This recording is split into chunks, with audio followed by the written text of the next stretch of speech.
Congress just passed a stimulus, and it is just not enough relief. We need to do more in a Biden administration. And to understand why, let me break down the economic alphabet. We expect more of kind of a W-shaped recovery. A U-shaped recovery. We're having a V-shaped recovery. Don't worry, it's not Greek, it's just simple economics. The letters represent the shape that the economic recovery looks like when you chart it on a graph. Donald Trump likes to talk about one letter in particular. We've been talking about the V. This is better than a V. This is a rocket ship. The fantasy of a V-shaped recovery is that the downward dip in the economy will get erased as the economy recovers right back to where it was before.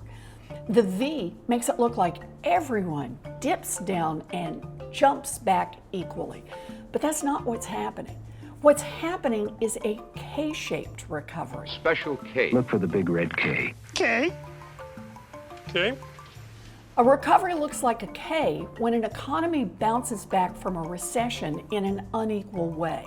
One group, including the billionaires and giant corporations, not only recover, but some of them even do a lot better. Everyone else falls sharply and struggles to make it back. It's a story of the haves and the have-nots. Take a big corporation like Amazon. They get even bigger by putting their workers at risk, partly because the Trump administration refuses to enforce laws meant to keep workers healthy and safe.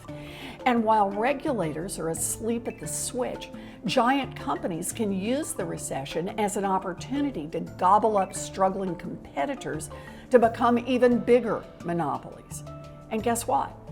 The wealth is not trickling down as much as some executives want you to think it does. But that's very expensive. During the first 6 months of the pandemic, the richest people in the United States became $845 billion wealthier. This year, we even inaugurated our first class of centi-billionaires. Yep, you heard me right. That's people whose net worth is more than $100 billion. Meanwhile, on the other side of the K, the picture is not so rosy. The pandemic has forced 40 million Americans to file for unemployment, creating a gaping hole in our economy. The CARES Act provided some real relief. After it passed in March, we saw the share of people in poverty in the United States drop and incomes rise. But then those programs expired, so the glimmer of hope for a stable recovery diminished. As summer turned into fall, the share of Americans in poverty spiked at its fastest rate ever recorded. And now, Congress just passed a bill that won't do enough to stop the devastation. So Congress's to-do list in the new year must include relief. And we must permanently upgrade the nation's safety net so our economy is not held hostage to Republican inaction during the next crisis.